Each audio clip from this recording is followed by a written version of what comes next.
예, 제3주제를 시작을 하겠습니다. 제3주제는 민청학년 사건의 한국 정치사적 의미와 윤보선의 역할에 대한 평가입니다. 그 사회를 맡아주실 강원택 교수님 먼저 소개를 드리면은, 강원택 교수님은 학계에 너무 잘 알려진 권위자시고, 최근에는 한국 정치의 결정적인 순간들, 독재부터 촛불까지 대한민국 어떻게 만들어졌는가 같은 다수의 베스트셀러를 요새 저술을 많이 하셔가지고 대중적으로도 뭐 굉장히 큰 명성을 가지고 계십니다. 예, 그 발표를 맡아주신 황명주 교수님은 잘 알려지신 것처럼 역사문제연구소 연구 부소장으로 계시고요. 또 황명주 박사님 역시 그 최근에 4월 혁명의 주체들이나 탐척 사건, 간첩단 조작 사건 같은 베스트셀러를 저자시기도 합니다. 마지막으로 토론을 맡아준 전재호 교수님은 뭐 저희 쪽에 너무 잘 알죠. 자타가 공인하는 박정희 전문가십니다. 저기서 키워드 한국 정치사, 그 11가지 열쇠말로 읽는 해방 70년과 민족주의들, 한국 민족주의의 전개와 특성 같은 4권의 단독 저서와 수많은 공저를 그 저술하신 권위자십니다. 자, 그러면 이제 마이크를 그 사회를 맡으신 우리 강원택 교수님께 넘기도록 하겠습니다. 예, 안녕하세요. 사회 맡은 베스트셀러 작가 강원택입니다. 오늘 이렇게 뜻깊은 그 회의에 사회를 보게 돼서 기쁘게 생각합니다. 실제로 오늘 이 자료 보고 굉장히 개인적으로도 많은 공부가 됐습니다. 뭐 어떻게 보면 좀 상대적으로 많이 그동안 학계에서 논의되지 않았던 부분도 있는데, 오늘 또 특히 11일인데 뭔가 좀 이 시기를 재조명해 볼 수 있는 좋은 계기가 되는 것 같습니다. 세 번째 주제는 우리 이 박사님 말씀하셨던 대로 지금 그 정치사적 의미입니다. 매우 중요한 주제인 것 같고, 여기 대해서는 역사문제연구소 우리 황병주 박사님께서 발표를 해주시겠습니다. 예, 발표 부탁드립니다. 네, 황병주입니다. 예, 제가 오늘 발표할 내용은 민청학년 사건과 재야라고 제목을 붙였습니다. 그 70년대 가장 커다란 학생운동 사건이었고, 민청학년 사건은 또 관련하여 인혁당 관련자 8분이 희생당한 또 그 비극적인 사건이었고요. 잘 아시겠지만 근데 이게 단지 또 그냥 학생운동으로만 국한된 게 아니라 유신 체제하 70년대 독특한 현상이라 할 수 있는 재야 운동, 재야 민주화운동 세력과 이제 학생 운동이 그 연대하게 되는 그런 아주 중요한 계기가 된 사건이어서 두 개의 관련을 좀 중심적으로 살펴보려고 합니다. 재야는 워낙 범위도 넓고 또 그 짧은 지면액을 다 담을 수가 없는 상황이라서 주로 윤보선 전 대통령의 활동을 중심으로 정리를 좀 해봤습니다. 일단 준비된 발표문이 좀 길어서요. 읽으면서 중간중간 건너뛰면서 구두로 설명하는 방식으로 발표를 진행하도록 하겠습니다. 머릿말 좀 읽어보겠습니다. 1974년 전국 민주청년 학생 총연합 사건은 유신체제와 대표적인 조직적 저항 사건입니다. 유신의 치명타를 가한 것은 부모 항쟁이었지만 조직적 저항으로 보기는 힘들었고, 난민전 사건은 대중의 참여가 매우 미미했습니다. 민청학년은 조직적 수준에서는 난민전에 비해 저열했고, 대중의 참여 차원에서는 부모 항쟁에 비할 바가 아니었지만 초보적 수준에서 조직과 대중의 결합이 시도됐던 드문 사건이었습니다. 민청학년은 자수자를 포함해 체포된 사람만 1024명에 구속자 203명, 1차 기소된 사람만 55명에 달하는 대규모 사건이었습니다. 여기에 인혁당 관련자 8명이 사용되어 단일 사건으로 최대 인명희생이 수반되었습니다. 게다가 사건에 연루된 범위도 매우 넓었습니다. 서울의 주요 대학은 물론이고 전국대, 전남대 등 전국에 걸쳐 거점이 형성되었습니다. 또한 대학생뿐만 아니라 윤보선, 지학순, 김동길 등 재야와 종교계 그리고 학계까지 연루된 사건이었습니다. 심지어 일부 고등학교에서도 시위가 전개될 정도였습니다. 한마디로 당시 동원 가능했던 거의 모든 저항 자원이 참여한 사건이었다고 할 수가 있습니다. 최악의 반민주적 유신체제가 성립된 상황에서 어떻게 이러한 거대 사건이 발생할 수 있었을까? 다음 문단 넘어가겠습니다. 한편으로 유신은 위기의 산물이었습니다. 60년대 말 최고조달했던 안보 위기는 점차 사그라들었지만 70년대에는 위기의 징후로 시작했습니다. 전태일의 분실과 광주 대단지 사건은 산업화의 모순을 적나라하게 드러냈고, 71년 대선과 총선은 권력 재생산의 불안을 야기할 만했습니다. 위수령과 국가 비상사태 선언은 박정희 정권의 위기 대응이자 유신의 전조였습니다. 결국 박정희에게 유신은 불가피했습니다. 그가 가진 정치적 상상력의 최대치가 유신이었습니다. 유신은 민주주의를 최대의 정치적 화두로 만들었습니다. 4.19 이후 민주주의는 한국의 지배적 가치, 제도, 담론으로 관철되고 있었지만 유신은 이를 정면으로 거슬렀습니다. 유신 체제 성립과 함께 민주 반민주 구도가 만들어졌고 광범위한 반유신 세력이 형성되었습니다. 당시 반유신 세력의 중심은 학생과 제야로 통칭되는 비판적 지식인 집단이었습니다. 대학생은 집단적 정치 실천이 가능한 거의 유일한 세력이었고 제야는 매우 다양한 세력을 지칭합니다. 제도적 정치 영역에 포함되지 않는 교수, 종교인, 문화예술인 등 체제의 비판적인 지식을 일컫는 제야는 여론 형성의 결정적 역할을 담당했습니다. 민청학년 사건은 대학생과 제야의 초보적 통일 전선을 보여준다는 점에서 주목됩니다. 한일협정 반대투쟁이나 삼선개헌에서도 이러한 제의와 연대가 없었던 것은 아니지만 사안에 대응하기 위한 일시적 성격이 짙었고 또한 그 범위도 넓지 않았습니다. 민청학년은 민주주의를 기준으로 유신체제 자체의 변화를 추구했다는 점에서 이전과 달랐고 제야 역시 종교계와 학계, 문화예술계로 확산되면서 이전과는 확연히 다른 구성을 보여주었습니다. 사실상 제야 분격 등정은 70년대적 현상이었습니다. 제야가 70년대 독특한 산물이라는 것은 유신체제 특이성을 잘 보여주는 사례임을 말합니다. 유신체제는 양과질의 차원에서 제도적 정치 공간을 극히 왜소화시켰습니다. 대통령 선거는 물론이고 국회의원 선거 역시 유정예와 중선거 구조를 통해 사실상 인민주권의 무력화 속에 진행되었습니다. 여기 중정을 중심으로 한 탄압과 공작은 정치의 공안화를 초래했고 대중의 정치적 열망을 수렴할 제도적 실천의 실종을 야기시켰습니다. 제야는 제도적 실천으로서의 정치 부재 현상의 필연적 결과인 셈이었습니다. 한 문단 건너가겠습니다. 제야는 일종의 시민사회 또는 시민운동의 70년대 버전처럼 보입니다. 80년대를 거쳐 요랑지형을 통해 절차적 민주주의가 어느 정도 보장된 90년대 시민운동과 단순 비교하기는 힘들지만 70년대 제야는 시민적 또는 부르주아 자유민주주의에 충실했다는 점에서 시민사회의 선고라 볼 수도 있을 것입니다. 편차가 있기는 하지만 제야의 이데올로기적 지향은 대체적으로 자유주의에 기반했으며 민족주의가 선택적으로 활용된다고 보입니다. 이러한 지향은 민족, 민중, 민주를 내세운 민청학년과 일종의 기란관계를 보여줍니다. 70년대 재형성에 있어 독특한 점은 개신교와 가톨릭 등 종교계가 대거 참여한다는 것이었습니다. 이는 60년대 확연히 구별되는 점이며 종교계가 비제도적 저항 활동에 본격 참여하게 된 것은 해방 이후 처음 나타난 현상입니다. 종교계 학생회는 민청학년에서도 중요한 역할을 담당했다는 점에서 주목됩니다. 제야 형성의 또 다른 특이점으로 전현직 정치인들의 참여가 눈에 띕니다. 김대중은 정치 탄압으로 제야와 제도 정치 사이에 위치했다고 할 수 있지만 윤보선의 경우는 독특합니다. 내각제야 대통령을 역임하고 야당의 대선 후보를 두 차례나 역임한 거물 정치인이 제야 활동에 뛰어든 것은 전례를 찾기 힘듭니다. 학생운동과 제야는 비제도적 반유신 정치 활동의 두 축이었는데 양자의 결합은 민청학년 사건의 주요한 특징이자 70년대 민주화운동의 대표적 현상이었다는 점에서 주목됩니다. 요컨대 70년대 반유신 민주화운동의 역사를 이해하기 위해서는 양자의 결합을 이루어낸 민청학년의 초보적 통일 전선을 살펴볼 필요가 있다고 생각됩니다. 다음에 유신체제 성립과 민청학년 부분을 보겠습니다. 유신체제 성립의 주요 특징을 좀 간략히 정리를 해봤는데요. 박정희는 쿠데타 때도 그렇고 유신 선포 때도 그렇고 이 죽음을 항상 그렇게 강조를 했죠. 이런 식으로 자기 어떤 목숨을 걸었다고 하는 것을 통해서 자기 체제의 어떤 뭐랄까 지배 방식을 아주 상징적으로 보여줬다고 생각이 되는데요. 상당히 그러한 뭐랄까 체제 특징을 잘 보여주는 것 같아서 좀 인용을 해봤고요. 민청학년 사건은 이 유신체제 밀접한 관련하에 있을 수밖에 없었죠. 사실 유신이 없었다면 그런 형태의 운동이 있었을까라고 생각될 정도로 상당히 유신체제의 반정립으로서의 어떤 의미 상당히 좀 컸다라고 생각이 듭니다.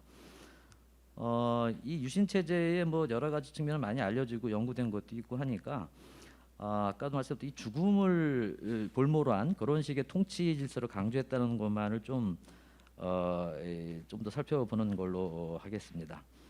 102페이지 세 번째 문단부터 보겠습니다. 이 무렵 박정희는 이전과 달리 생존의 문제를 안보 차원에서 집중적으로 거론하기 시작했습니다. 향토 예비구를 만들면서 그것이 생존의 문제임을 강조하면서 죽음을 각오한 방어만이 자유를 수호할 수 있다고 역설하는가 하면 400만 시민이 한 덩어리가 되어 수도 서울을 지키는 시민 방위 전쟁을 각오할 것을 주문했습니다. 본격적으로 힘의 논리와 총력전을 언급하기 시작한 것도 이 무렵이었습니다. 사회 전체를 전쟁 체제로 단일화하는 이러한 논리는 유신 체제의 징후였다고 할 수가 있습니다. 아마 이런 체제 형성의 배경으로는 이제 안보 위기라든지 닉슨 독트린 이런 여러 가지 남북 7.4남북 공동성명 등도 얘기되지만 실제로 내부의 어떤 위기가 더 크지 않았나라고 저 판단을 합니다.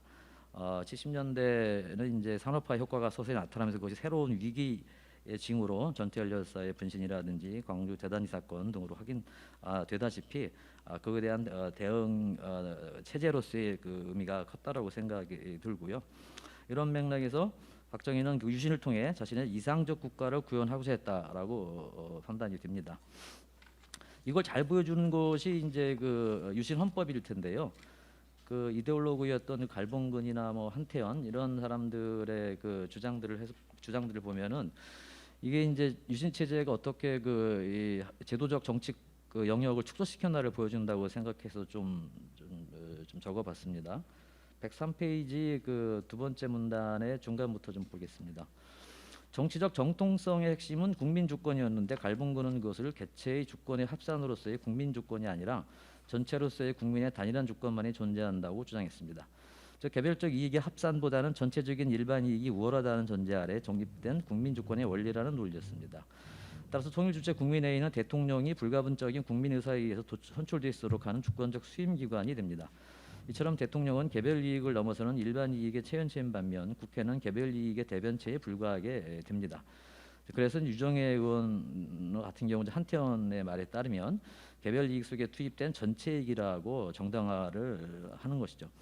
그러니까 다시 말해서 박정희의 유신 체제의 논리에 따르면은 국회라는 정치의 가장 일반적인 기구조차도 또 개별 이익의 사적인 이해관계가 관철되는 그런 어떤 그 공간이기 때문에 국가 전체의 집합적 이익, 집합적 의지를 관철할 수 있는 공간이 아니게 되는 거죠. 그래서 그 정치의 어떤 부정까지 이어질 수 있는 그런 논리가 되는 거죠. 칼 슈미트의 논리와 연결될 수도 있는 이런 차원에서 제도 정치의 의미가 이데올로기적으로나 제도적으로나 거의 보장되기 힘들었던 거죠. 이런 상황에서는 75년 연두 기자연이 상당히 좀 의미심장한데요. 그 103페이지면 아래쪽에 나와 있는 이게 공산주의자가 아니더라도 극형까지 처할 수 있다라는 아주 그 위협적인 협박을 했고 그 직후에 바로 4월 달에 인혁당 8분이 희생당하는 일이 벌어지게 되는 거죠.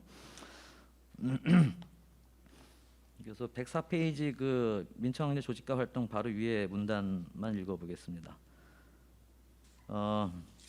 저기 첫 번째부터 읽어야겠군요. 인용문은 내부의 적에 대한 극단적 대응을 암시하고 있었습니다. 실제로 75년 인혁당 사건 관련자들을 전격 처형함으로써 박정희는 그의 발언이 무엇을 의미하는가를 증명했습니다. 박정희 체제는 이제 극단의 정치를 실천하기 시작했습니다. 그것은 곧 죽음의 정치이기도 했습니다. 박정희는 유독 자신의 죽음을 빗대어 모두의 죽음을 유도하고자 했습니다. 유신헌법 제정의 핵심 역할을 했던 갈봉근은 슈미트의 논리에 근거해 대통령은 개별적인 의사나 이해관계를 넘어서 민족 의지를 추구하는 것이며 이렇게 해서 국가에게 무기를 쥐어주고 조국을 수호할 영도자가 선출되는 것이라고 설명했습니다. 무기를 진 영도자는 곧 벌거벗은 생명에 대한 생사 여탈권을 장악한 주권 권력을 상징했습니다. 유신헌법 하에서 민족 의지를 인격적으로 집약한 대통령은 거의 무제한의 권력 행사가 가능했는 바 긴급조치권이 그 상징이었습니다. 유신헌법 해설에 따르면 주권 권력으로서의 국가의 안정과 존립은 성문헌법 이전의 문제이며 따라서 국가 긴급권은 바로 성문헌법 이전의 국가 그 자체의 권리를 의미했습니다. 이상에서 보듯이 유신 체제는 국회조차도 그 의미를 제한했고 사회 전체를 대상으로 마치 선전포고하듯이 죽음을 볼모로 한 지배를 추구했습니다.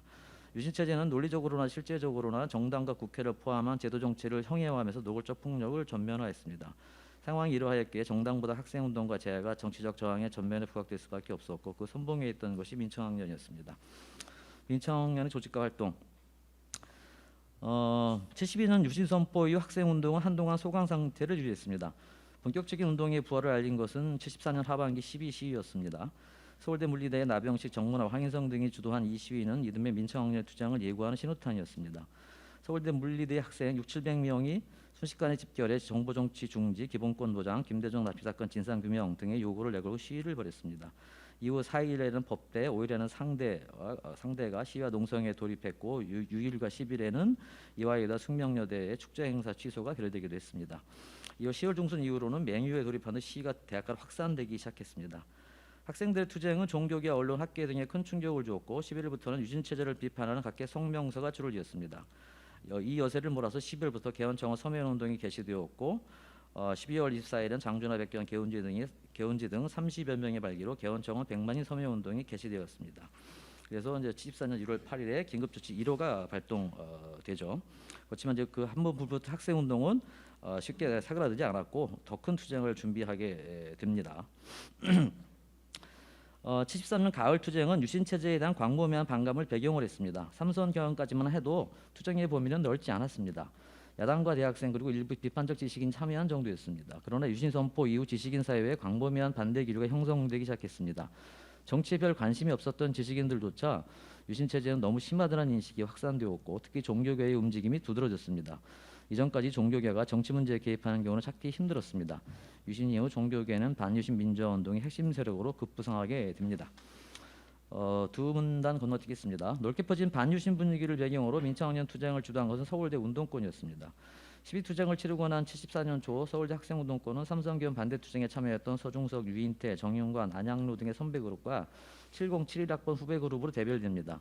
여기에는 서경석, 황인성, 나병식 등 교회를 통해 운동에 참여하게 된 그룹도 포함됩니다.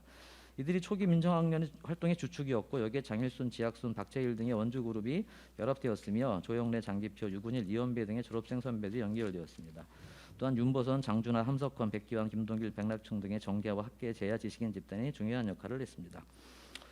74년 수사당국이 결성이라고 발표한 날까지 민청학년의 대체적 윤곽이 그려집니다. 이 시기까지 초기 민청학년을 주도한 것은 서중석, 유인태, 정윤광, 재정구 등의 선배 그룹이었습니다. 74년 11월경부터 후배들의 시위에 자극받은 이들은 다양한 방법으로 논의를 진행했습니다. 12월경 서중석이 김지하와 원주그룹을 만나는가 하면 류근일 등의 졸업생 선배들을 두루 만나 의견을 교환했습니다. 또한 기독교 학생운동 그룹을 통해 종교계와도 연결되었고 그 연장선상에서 박종규 목사는 윤보선을 만나 지지와 지원을 구했습니다. 유인태와 이철은 일본 기자를 만나 인터뷰를 진행하기도 했습니다. 초기 주도 세력은 이른바 333 원칙하에 조직 활동을 전개했습니다. 활동의 출발점 기억이었던 물리대를 중심으로 법대와 상대가 첫 번째 3위였고 다시 이제 서울대, 연대, 고려대가 그다음에 서울의 3개 대학이 되는 거고 그다음 지역 연계가 서울과 영남의 건국대, 호남의 전남대 이런 식으로 333 전략을 짰다고 하죠. 조직 사업은 큰 문제 없이 진행되었습니다. 삼성기원 반대투쟁 당시부터 일정한 연계를 가지고 있던 학생운동가들 사이에 이심전심으로 반유신 투쟁의 필요성이 공감되어 있었고 제야 역시 비슷한 입장에 이어서 별 문제 없이 준비가 진행되었습니다. 다만 고려대에는 이전의 탄압으로 인해서 연계가 쉽지 않았다라고 합니다. 민청학년 조직 활동의 특징은 상당히 무정형적이었다는 점입니다. 분명한 조직을 결성하고 확대된 것이 아니라 서울대 물리대 중심의 몇몇 활동가들이 이중삼중의 인맥을 활용하여 다양한 사람들을 네트워크처럼 엮는 방식이었습니다. 그래서 때로는 동일한 인물을 여러 명이 중복하여 만나는가 하면 한 학교에 여러 갈래의 연계선이 만들어지기도 하는 등 약간 중구난방에서 혼선을 빚기도 했다고 합니다. 활동의 중심 활동가 중 하나였던 이철은 당시의 조직 활동이 다소 저급한 것이었다고 회고했습니다. 그다음에 두 문단 건너뛰겠습니다. 민청학년 조직화의 양대 축은 대학과 함께 제야였습니다. 제야와의 접촉은 서중석이 큰 역할을 했다고 하는데 기존 서울대 운동권 인맥을 타고 이루어집니다. 제야 접촉은 크게 세 가지 목표가 있었습니다. 하나는 직접적인 지지와 지원을 얻어내는 것이었고 다음으로 이를 토대로 광범위한 통일 전선을 형성하는 것 그리고 마지막 하나는 민청학년 운동의 외곽 방어막 형성이었습니다. 제야는 이에 적극 호응하여 지학순, 윤보선, 김관석 등으로부터 상당한 액수의 자금을 지원받고 지지 의사도 확보합니다. 방어막 형성은 유신 체제의 탄압과 반공 이데올로기로부터 학생운동을 보호하기 위한 것이었습니다. 특히 반공 이데올로기는 저항운동의 천연과도 같았기에 보수적이고 반공적의 제야 인사를 끌어들이는 작업이 무척 중요했습니다. 동일한 맥락에서 종교계와의 연계는 반공 이데올로기를 돌파하는 유력한 방법이었습니다. 사실 70년대 들어서면서 종교의 보호막을 얻고자 학생운동가들이 교회 활동에 적극적으로 결합하는 양상이 나타났습니다. 종교계와 학생운동의 결합은 이후 종교계 민주화운동의 확산과 발전을 보건대 특히 주목됩니다. 민청학년 통일전선의 최대 성과가 없고 교회와의 결합이었습니다. 김지한은 이를 슬라이딩 태클 전술로 불렀습니다. 즉 김지한은 가톨릭 원주교교 지학순주교를 민청학년 사건에 끌어들여 가톨릭 전체를 유신체제에 맞서도록 한다는 목표를 세웁니다. 즉 접촉 범위를 최대한 확대 진술함으로써 피해 범위를 확대하여 피해자가 늘어나면 그들 모두가 반유신 활동가로 변모할 것이란 계산이었습니다. 유인태도 기독교, 천주교 등 종교 세력을 적극 끌어들이려 했다고 수료했습니다. 한 문단 건너뛰겠습니다. 마치 준비하고 있었다는 듯이 시위 당일 저녁 박정희 정권은 긴급지시 14호를 공포하고 민청학년에 대한 대대적인 검과 탄압에 들어갔습니다. 이철, 유인태 등 주요 인물에 대한 현상금이 무려 200만 원까지 내걸리면서 대부분 한 달이 못되어 검거됨으로써 민청학년 사건은 수사와 재판 단계로 넘어갔습니다. 학생들뿐만 아니라 김지하, 지학순 등 주요 제야 인사를 체포되었고 윤보선은 체포는 면했지만 재판을 회부됩니다. 종정에 수사는 익히 알려진 대로 고문과 폭력을 기본으로 했습니다. 학생들의 시위에 대한 유신의 응답은 곧 폭력, 죽음을 볼모한 폭력이었습니다. 이 폭력의 최대 피해자가 인혁당 관련자들임은 물론입니다. 민청학년과 인혁당을 함께 엮고자 하는 것은 박정희 정권의 전형적인 공안 사건 전술이었습니다. 실제 민청학년과 인혁당의 관계는 여정남을 통한 인적 교류에 그쳤다고 할 수 있습니다. 물론 인혁당 자체가 중정에 최대한 부풀리는 실체가 모호한 조직이기도 했습니다. 김세원과 우동업, 이수병, 서두원 등은 70년대 초반 경락연구회를 만드는데 이 조직은 형식도 갖추지 않고 물증도 남기지 않은 전조직 방식이었다고 합니다. 경락연구회는 공안당국에 의해 2차 인혁당 사건으로 둔갑되어 결정적 타격을 입었습니다. 탄압에 대비해 철저하게 비조직적으로 움직였음에도 결국 비극적 결말을 피할 수 없었습니다. 한 문단 건너뛰겠습니다. 사건 당시 민청학년이 인혁당과 조직적 관련이 없음은 분명하지만 넓은 맥락에서 급진적 변혁운동과 일정한 관련이 있다고 할 수 있습니다. 60년대 후반 통역당 역시 청맥이나 학사주점 등을 통해 김진락과 임은규가 학생운동과 일정한 관계를 형성한 것에서도 알 수 있듯이 학생운동과 급진 변혁운동은 완전히 단절된 상태는 아니었습니다. 민청학년 세대들 중 박성률, 차성환 등은 일부가 훗날 난민전에 가담해 활동하게 되는 것도 우연만은 아닙니다. 이러한 점은 민청학년이 내세운 민족, 민중, 민주선언을 통해서도 확인됩니다. 선언의 주요 내용 중 국민경제의 파탄을 비판하면서 정치경제학적 분석을 시도한 점이 눈에 띕니다. 즉 기하 수출 입국, GNP 신앙을 교리로 내걸고 민족 자본의 압살과 매판화를 종용하여 외채를 국민에게 전가시키고 혈세를 가렴하여 절대 권력과 포갑 정치의 미천을 삼고 기간 산업을 포함한 주요 경제 부문의 족벌 사이화를 획책해온 매판 족벌이라는 규정은 박정희 정권이 명운을 걸고 추진해온 경제개발 정책에 대한 정치경제학적 비판 요체를 이룹니다. 서울대 상대 중심의 한국사회 연구회 모임에서는 사회주의 체제를 통한 경제 건설이 능률적이라는 주장이 공공연하게 제시되기도 했고 사적 유물론의 법칙이 상식처럼 운이되었다고 합니다. 4.19 직후에는 어지간한 좌파 서적은 대부분 구할 수 있었다고 하며 학생운동권이 활용할 수 있는 별다른 이론자는 없던 상황에서 마르크스주의는 상당한 정도로 영향을 끼쳤다고 보입니다. 이미 60년대에 안비영직, 신정북 등 서울상대 운동권이 마르크스주의 서적으로 세미나를 진행한 사실도 있고 특이한 케이스긴 하지만 김정관 같은 케이스도 있죠. 더욱 중요한 것은 추상적 이념이 아니라 구체적 현실 인식입니다. 이것을 잘 보여주는 것이 민중민주선언인데 특히 민중이 주목됩니다. 민족은 이미 오래된 가치였고 특히 박정희 정권이 민족주의를 적극 활용하면서 중요한 의제가 됩니다. 민주주의 역시 4.19 정신 가치였습니다. 그러나 민중은 새롭게 부각된 가치로 그 용례의 역사가 상당히 흥미롭습니다. 개항기부터 사용되었다고 하는 민중은 식민지 시기에는 총독부와 독립운동진이 함께 사용하는 용어였습니다. 즉 지배의 언어이자 저항의 언어이기도 했습니다. 그런데 해방 이후 좌파 진영에서 인민 개념을 전면에 내세우면서 민중 개념은 자연스럽게 우파 내지 중간파의 집단 주체 호명 기호가 됩니다. 50년대 경찰서에 내걸린 민중의 지팡이라는 용어에서 보이듯이 민중은 오랫동안 적어도 60년대 중반까지 지배층의 언어였습니다. 심지어 박정희도 정권 초반 특권층이나 귀족에 대비되는 가치로 민중을 간간히 사용하기도 했을 정도였습니다. 민중이 저항의 언어로 다시 전환하게 되는 결정적 계기는 65년 통합야당의 명칭으로 민중당이 채택되면서부터입니다. 한국의 보수정당이 집단주체 명칭을 당명에 내건 경우는 매우 드뭅니다. 국민이 간혹 사용되기도 하지만 민중과는 어감부터 다르며 저항적 의미를 부여하기는 곤란합니다. 대부분 민주, 평화, 통일 등 가치 개념이 사용되는 것이 일반적이라는 점에서 민중당 명칭은 매우 특이한 사례였습니다. 이후 박정희가 민중을 사용한 경우는 전혀 없습니다. 대신 서민, 국민, 민족의 대표적 집단주체 호명기호가 됩니다. 반면 민중은 점점 저항적 집단주체의 의미로 전환되기 시작했고 중요한 역할을 하는 것이 청맥이었습니다. 청맥의 필진주 특히 이진영은 해방공간 인민개념을 방불케 하는 의미로 민중을 적극 사용했습니다. 60년대 말 시작된 민중개념의 전회가 현실적 힘을 얻게 된 결정적 계기는 전태일의 분신입니다. 전태일의 분신을 놀라움과 경악, 자괴감과 자책의 심정으로 바라본 학생운동가들이 한둘이 아니었고 비로소 민중의 실체를 깨닫고 민중개념을 배체해 발견하게 됩니다. 민청학년의 민중은 그 연장선상에 있음이 분명합니다.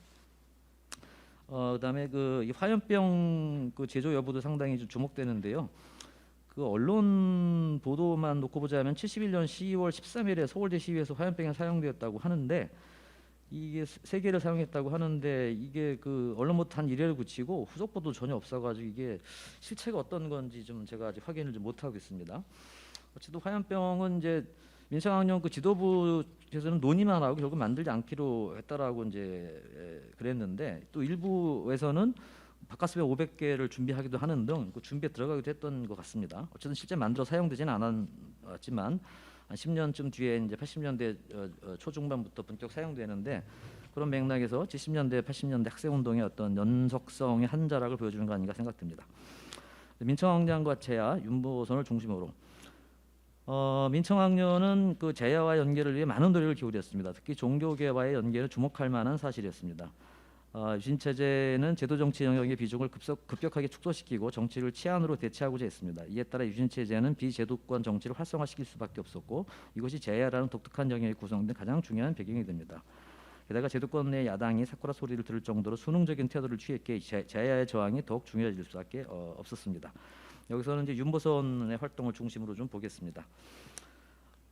윤보선 대통령 전 대통령의 활동은 어떻게 보면 60년대까지의 정치 활동, 그다음에 80년대 이후에 뭐랄까 민주화 운동에서의 어떤 그 은퇴라고 해야 될까요? 아니면 어떤 후퇴라고 해야 될까요? 딱 그 10년, 70년대 10년의 이제 재야 활동이 되겠는데요. 이 강원룡 목사가 그런 이제 80년대 이후에 흔히 이제 윤천지강으로 불렸던 그거에 대해서 설명을 해놨는데 상당히 설득력 있는 설명이 아닌가라고 생각이 듭니다. 사실 그 5.16 그 직후에도 약간 이제 뭐 그 유명한 이제 올 것이 오고야 말았다라고 하는 유명한 말에서 나타나듯이 약간 좀 뭐랄까 이 쿠데타 세력과 약간 좀 이렇게 일종의 동상이몽이랄까요? 그런 관계를 좀 보여주죠. 어쨌든 이제 그러다가 정치정합법 만들고 그러면서 그 정권을 자기들이 장악하겠다라는 의지가 분명하게 확인되면서 이제 이 군부 세력과 선을 긋고 이제 다시 야당 정치 활동을 시작하게 되는데요. 그 관련해서 흥미로운 게 이제 62년 3월 17일 날 버거 주한미 대사 그 다음에 10월 31일 날은 이제 그 하비브를 만나서 얘기를 하는 내용들이 좀 흥미롭습니다. 112페이지 밑에서 두 번째 문단 보겠습니다.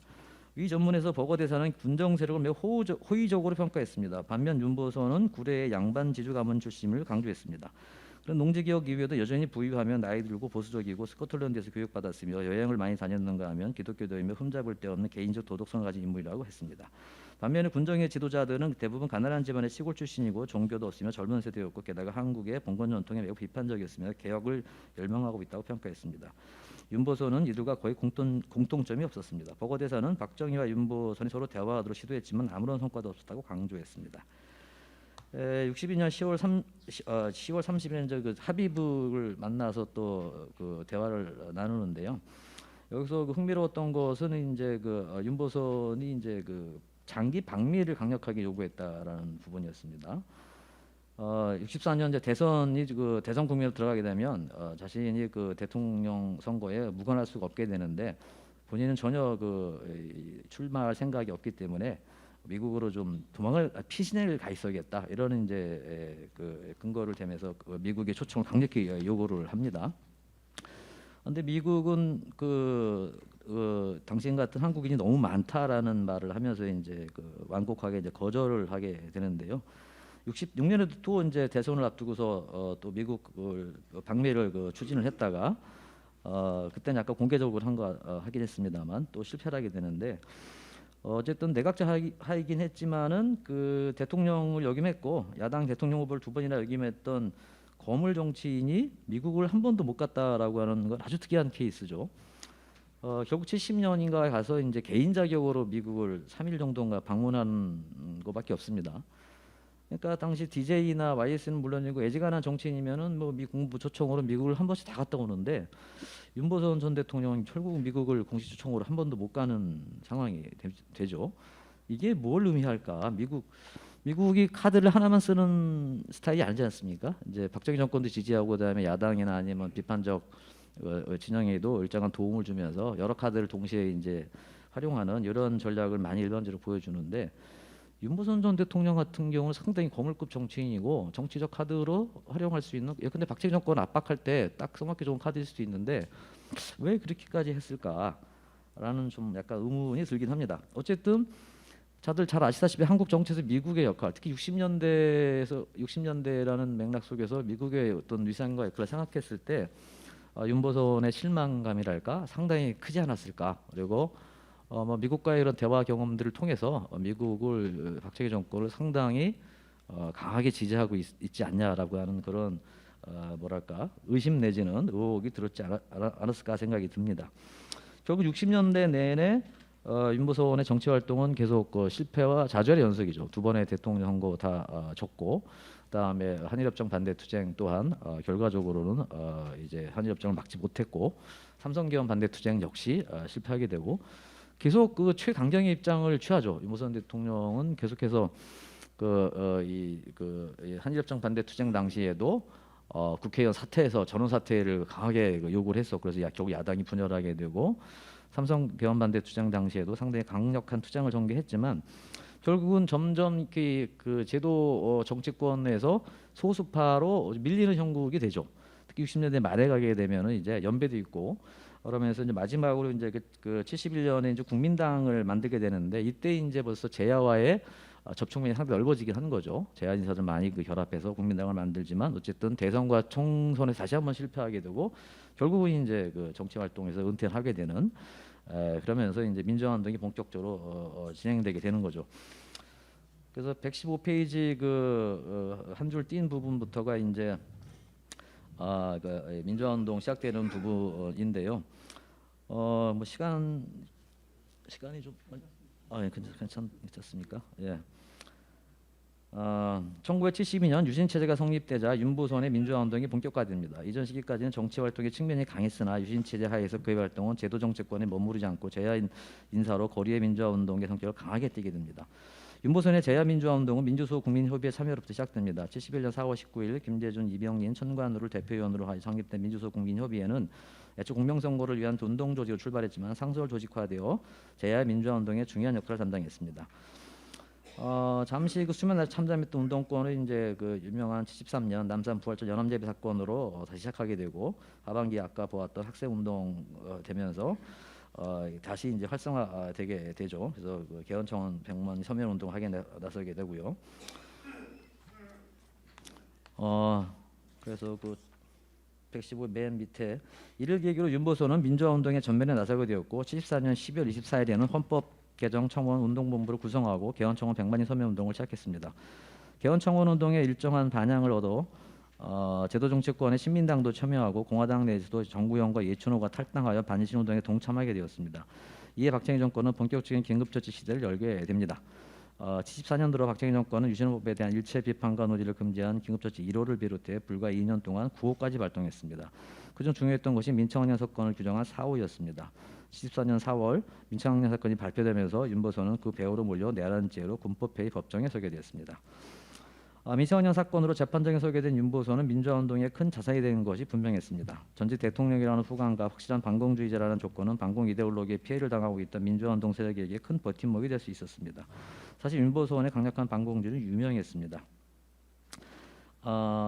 이하에서 이제 계속 민주화운동 관련 내용들인데요. 많이 알려진 내용들이고 하니까 간단하게 하고 넘어가도록 하겠습니다. 다만 1977년 일본의 진보적 시사 잡지 세카이와의 서면 인터뷰 부분이 있는데요. 이 부분의 내용들이 상당히 민중 개념의 사용이라는 내용이 상당히 윤보선의 이 반공주의나 보수적 입장하고 상당히 다른 내용이라서 상당히 독특했는데, 내 말은 어쨌든 김정남 씨가 그 인터뷰 답변서를 이제 작성했다고 답변했다고 하는데, 어쨌든 윤보선 전 대통령도 그 내용을 보고서 동의를 했기 때문에 이 인터뷰가 답변서가 작성되지 않았겠는가 할 수 있고요. 상당히 그런 측면에서 이 제야 민주화 운동 내지는 그 학생 운동 이런 쪽에 민중주의적 내용에 상당 부분 좀 견인되는 그런 측면도 있지 않았을까, 그렇게 생각이 됩니다. 그다음에 70년대 이제 민주 구국선언 그 부분의 내용에 대한 설명도 있는데 좀 읽어보시면 될 것 같고요. 118페이지 그 위에서 두 번째 문단부터 보겠습니다. 이상을 통해 보건대 70년대 제야 민주화 운동은 윤보선의 일생에서 매우 독특한 시기였음을 알 수 있습니다. 5, 60년대 야당 생활과 80년대 친정부적 태도 사이에 70년대 제야 생활이 끼어 있는 모습입니다. 특히 70년대 제야 활동은 그의 삶을 일관한 반공주의와 관련해서도 흥미롭습니다. 강원용 회고에서 드러나듯이 윤보선은 평생 공산주의에 대해서는 절대적 반대 입장이었습니다. 그런데 민청학년과 같이 70년대 학생운동은 상당히 급진적인 입장을 취하고 있었습니다. 통상적 시기라면 윤보선과 학생운동이 만날 수 있는 가능성은 매우 희박했다고 생각됩니다. 윤보선의 제야 활동은 그의 정치 활동의 끝자락에서 시작됐습니다. 다시 말해 두 차례 대선 후보를 포함한 60년대 야당 정치 활동의 소멸 속에 제야 민주화 운동이 시작됩니다. 대통령이자 대선 후보를 역임한 거물급 정치인이 제야 인사가 된 것은 윤보선이 유일합니다. 그러한 경력을 가질 수 있는 사람도 아예 없었고 비슷한 경력을 가진 사람들도 대부분 정계 은퇴와 함께 원로로 남게 되는 것이 일반적입니다. 그러나 윤보선은 60년대 정치 활동에 많은 회한이 남았다고 보입니다. 두 번의 대선 패배는 물론이고 야당 내에서 점점 소수파로 내몰리게 됩니다. 그의 정계 은퇴는 축하와 환호 속에 이루어지지 못했습니다. 야당 내 정치 투쟁에 밀려 소수 정당화 상태 속에서 밀려나시 정계를 떠난 셈이었습니다. 게다가 믿었던 미국조차 윤보선을 지지하지 않았습니다. 내각자이긴 했지만 대통령을 역임하고 야당 대통령 후보를 두 번이나 지내고도 미국을 방문하지 못한 것은 윤보선이 유일했습니다. 당대 어지간한 정치인치고 미국 한 번 못 가본 사람이 없던 상황에서 윤보선의 방미 실패는 여러모로 의미심장합니다. 당시 미국과 박정희 정권은 역대 최고의 밀월기이기도 했습니다. 베트남전 참전으로 존슨 정권과 박정희는 더할 수 없이 좋은 관계를 유지했습니다.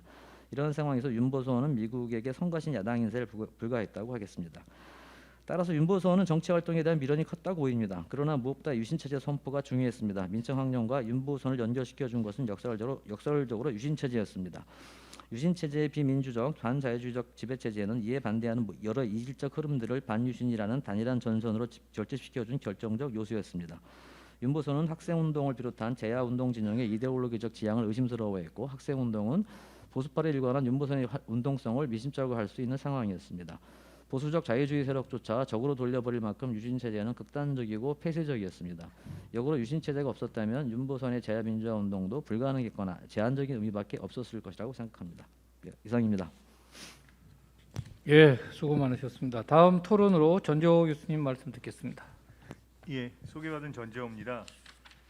제가 이 글 지난주에 받고 급하게 쓰느라고 사실 많이 다른 거는 못 봤는데 일단 제가 한번 읽으면서 느낀 거는 사실 이 유신 체제 시기에 등장했던 민청학년 사건이라는 게 가장 가혹하던 시기에 등장했던 횃불과 같은 사건이었는데 그 나름대로 여기에 대해서 그 민청학년 사건 그리고 그를 지원했던 제야 그리고 윤보선의 활동을 다뤘다는 점에서 상당히 학술적 의의가 있다고 생각을 합니다. 그리고 이 박정희 정권과 유신의 관계에 대해서 되게 간략하게 설명했지만 아주 핵심적인 내용을 정확히 기술했다는 점에서 많은 도움이 됐고요. 박 정권이 왜 유신을 선포할 수밖에 없었는지 그리고 그게 어떻게 가능했는지 그 과정에서 이제 비제도권 정치 제야가 활성화될 수밖에 없었던 이유 뭐 이런 측면에 대해서 이 필자가 황병주 선생이 이제 역사학을 전공하셔서 그런지 약간은 이제 정치학 사회과학과는 좀 다른 결로 설명을 해준 게 저한테는 굉장히 신선하게 느껴졌습니다.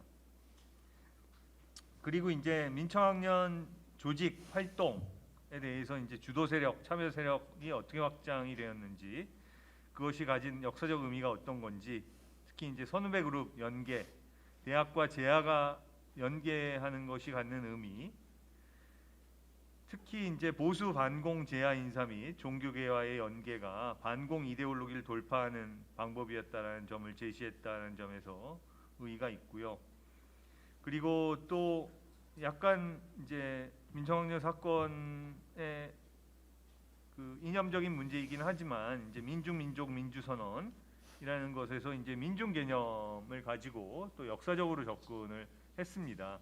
일반적으로 접근을 한다면 좀 이데올로기적 측면을 강하게 강조할 텐데 그런 부분보다는 역사적인 거시적 맥락에서 파악했다는 점에서 특징적이었고요. 그다음에 화염병 제조 논의에 대해서는 아까 이종구 선생님이 말씀을 하셨는데 뭐 50개 정도 준비는 하셨다고는 하는 것 같아요. 근데 그거는 아직 반영이 되지는 않은 것 같고요. 그리고 아무래도 이 글의 하이라이트라는 게 윤보선 전 대통령 행적일 수밖에 없을 텐데 사실 뭐 제야에 대해서는 많이 사실 제야도 그렇게 많이 얘기되지는 않았지만 하여튼 더 얘기 안 된 게 윤보선 전 대통령 행적인 것 같아요.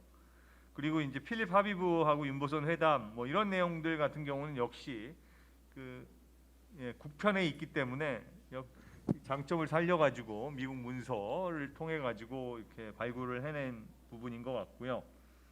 그래서 이제 이런 이 미국이 어떻게 보면은 윤보선 대통령을 박대한 것 자체가 또 윤보선 대통령이 이제 70년대 어떤 행보를 보이는가에 나름대로 영향을 미치지 않았는가라고 필자도 추측하는 것 같고요. 또 나름대로 설득력이 있는 것 같습니다. 그리고 윤보선 대통령이 이제 71년 대선 끝으로 정계 은퇴한 다음에 제야 인사로서 어떤 민주화 운동들에 참여를 했는지 71년 민주수호 국민협의회부터 시작해가지고 79년 6월 카터 방한 반대 시위, 뭐 YMC 위장결혼, YWCA 위장결혼식 사건 끝까지 이제 유신 체제 끝나고 나서도 이렇게 참여했다는 점이 상당히 중요한 측면이 있고요. 그러니까 이게 왜 중요하냐면은 사실 필자가 주장하는 게 이 1970년대 제야 활동이라는 게 윤보선의 정치 생애에서 굉장히 예외적인 케이스 또는 독특한 케이스였다라고 기술을 했어요. 그러니까 설명했지만 정말 반공을 앞장세운 뭐 계급적으로나 뭐 여러 가지 측면에서 그럴 수밖에 없는 조건을 가진 분이 어떻게 또 게다가 1980년대 그 신군부가 등장했을 때는 나름 화해하는 모습을 보여줬는데 그 이 70년대의 이질성을 과연 어떻게 설명할 수 있는가? 거기에 대해서 일단 필자는 정치 활동에 대해서 남은 그의 미련이라는 어떤 면에서 정황이라는 것하고 유신 체제의 비민주적이고 반민주적 성격이 이질적인 반유신 세력의 결합을 초래했다. 그러니까 어떻게 보면 여기서 더 나아가지고 윤보선 대통령이 자유민주주의에 대한 신념, 이대로 민주주의가 무너지면 안 된다라는 그런 열정이 있었기 때문에 이 70년대 제야와 손을 잡았다라고 설명을 했습니다. 근데 이제 문제는 약간 여기에 좀 뭔가 증거가 될 만한 뭐 구술 증언이라든지 아니면 사료라든지 그러니까 역사학에서 많이 하는 동원하는 그런 자료의 측면에서 약간 부족한 게 아닌가라는 생각을 했어요. 그래서 이런 부분을 좀 더 보완해야 되지 않을까.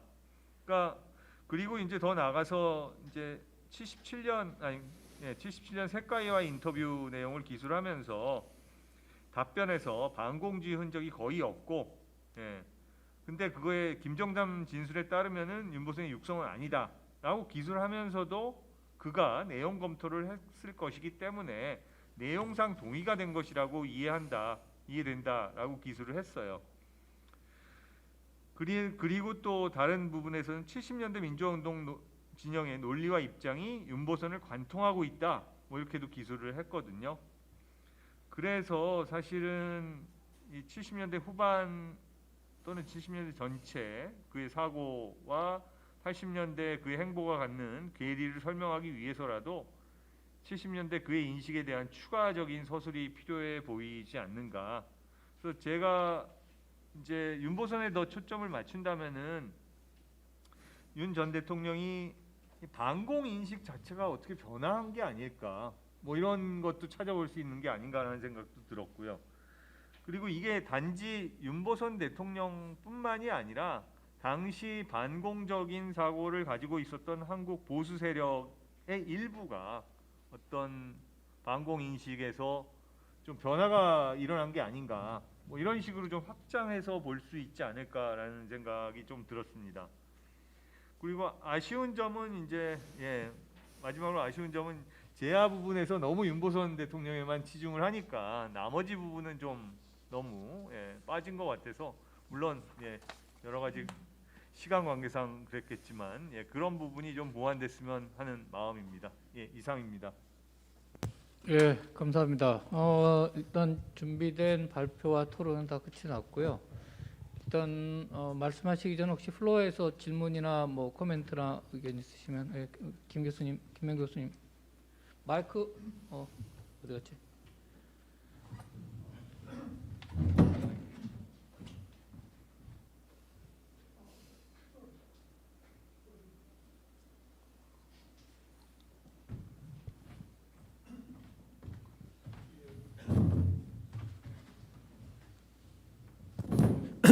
예, 제가 그 윤보선 대통령 평전을 써서 교수 제가 또 평전을 쓸 때 미처 보지 못한 자료를 이렇게 자꾸 발굴하시고 또 섭렵해 주셔서 개인적으로는 하여간 제가 하고 있는 연구에도 굉장히 큰 도움이 될 것 같은데, 그냥 제가 짧게 하나만요. 모든 것을 반공주의로 윤보선을 설명을 하고 계시는데, 또 여기 반공주의라고 하는 그 안에 반공주의와 자본주의를 같은 것으로 보고 있지 않나 이런 생각이 드는 거예요. 아까 박희추를 얘기한다거나. 근데 윤보선은 시장 오히려 1공화국과 2공화국의 전통 아래 있고, 제가 윤보선의 사상적인 사상을 궤적을 쫓아가 보면 이게 오히려 기독교 신학에서는 윤보선은 사회복음주의의 영향 아래 있거든요. 강력한 반공주의자이긴 하지만 이 공산주의에 대해서는 아주 철저하게 반대를 하지만, 과거의 송진우처럼 송진우가 받아들였던 것처럼 이 송진우 초기 한민당의 사회주의자들이 상당히 많았거든요. 그러니까 그거에 대한 폭이 굉장히 넓다고요. 그러니까 왜 그러냐면 1963년에 윤보선 대통령이 63년과 67년에 윤보선 대통령의 선거 공약을 보면 거기에 사회복지에 대한 이야기가 굉장히 많거든요. 그러니까 이것을 그냥 반공주의라고 하는 것을 흔히 말하는 지금 보수를 지향한다라고 하는 사람들이 반공주의와 자본주의를 하나로 보고 뭐 이렇게 해석을 하시는데, 혹시 교수님 이런 부분에서는 다시 한번 좀 확인이 좀 필요하지 않을까 해서 제가 질문 겸 이렇게 말씀을 드립니다. 예, 김 교수님 감사합니다. 또 다른 분 말씀 없으신가요?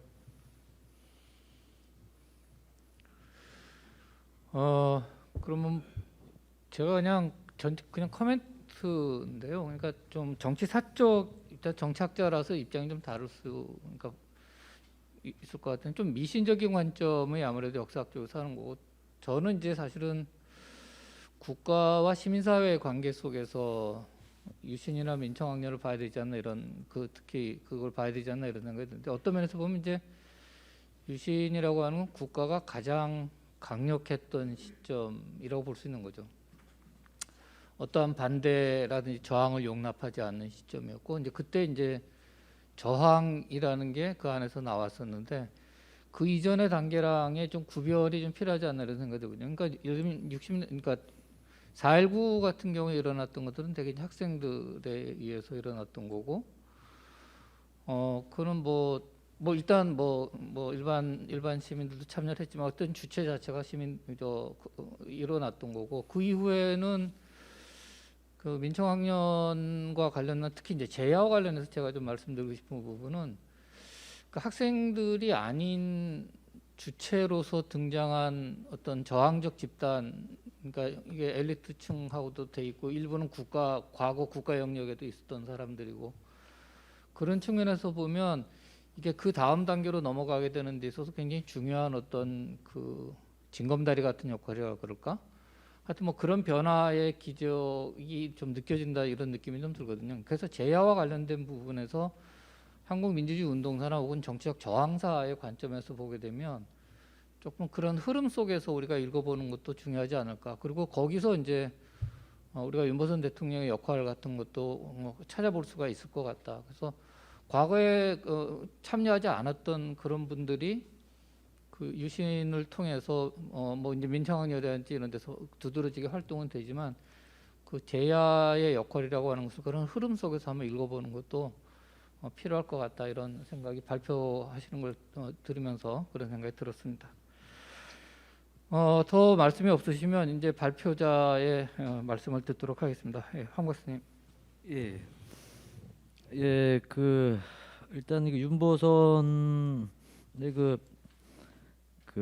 반공주의 내지는 사상이라고까지 표현을 하긴 조금 그럴 것 같긴 한데, 하여간 그 정치적 사상적 입장이 이제 뭐였을까에 대해서 저도 그거를 이제 좀 뭐 여러 제약상 이제 반공주의를 좀 중심적으로 서술을 하긴 했는데요. 지금 그 얘기해 주신 것처럼 그 사실 그 뭐랄까 지금 저는 강원룡 목사의 설명에 상당 부분 좀 그 공감을 하고 있는 입장입니다. 그러니까 지금 말씀하신 대로 이제 사회 복음주의 계열의 어떤 영향 내지는 뭐 송진호나 이런 그 일종의 신자유주의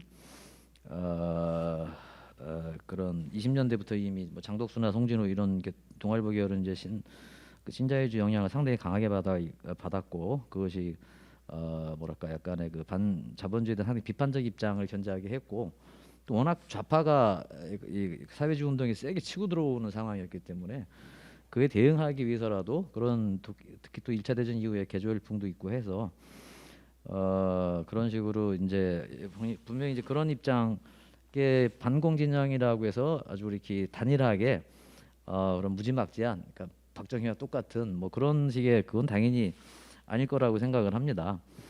사실 또 그렇게 보면 박정희도 남로당 출신으로서 또 40년대에 그 만주군관의 일본 육사 하면서 어쨌든 일본의 그 뭐 순종 사회주의를 얘기하고 기타 이기류의 그런 일본의 어떤 그런 뭐랄까요?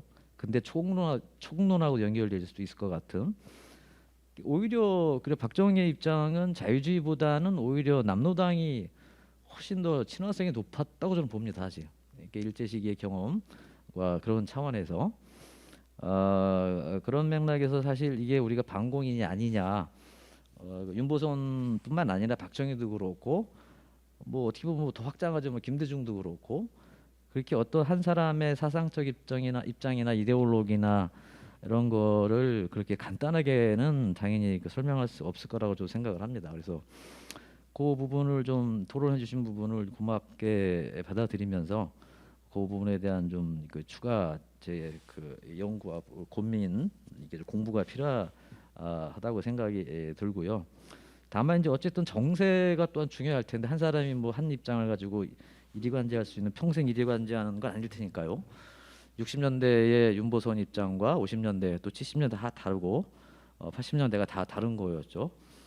그 좀 약간 좀 거칠게 비교하자면 70년대 정도의 학생운동이나 제야민주화운동의 어떤 그런 그 입장까지는 윤보선이 같이 통일전선 내지는 연대를 할 수가 있었지만 80년대로 넘어가는 대목은 조금 이게 물론 그때 막스레인주의나 주체상 이런 것이 본격 들어오는 시점은 아니긴 했지만 강원령 목사의 설명대로 그러니까 70년대적인 반유신 하에서의 그 뭐랄까 반유신 운동 하에서의 그런 그 좌파적 흐름에 대한 용납하고 유신 체제가 해체된 상황 속에서의 윤보선의 이데올로기적 지형은 좀 더 좁혀지는 게 아닌가 싶습니다.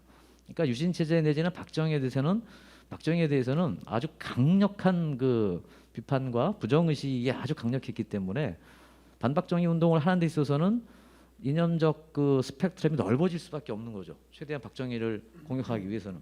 근데 박정희가 죽었고 유신 체제가 붕괴된 상황에서는 그 이제 좀 더 이데올로기적 그 이게 협약화되는 게 아닐까.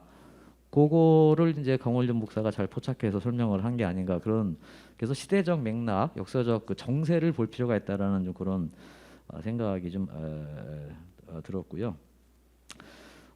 그리고 확실히 이게 유신과 유신 이후 사실 유신 체제가 뭔지를 좀 더 풍부하고 정확히 설명할 수 있을 때 그 전 시기와의 차이도 확실하게 좀 부각되고 좀 더 이해가 쉬울 거라고 생각을 하는데 저도 계속 고민하고 공부하고 있긴 합니다만 참 유신 체제를 뭘로 부를까 이제 물론 당연히 그 비민주 반자유 뭐 이런 식으로 이렇게 안티 체제로서 이렇게 쭉 설명을 할 수도 있고 설명할 수도 있지만 그 대단히 복잡하죠. 사실 한 7년간 유지된 체제였는데 그 이데올로기로도 약간 아까 제가 잠깐 좀 설명을 했습니다만 칼슘이트가 상당 부분 들어와 있는 느낌이거든요. 유신 헌법에는.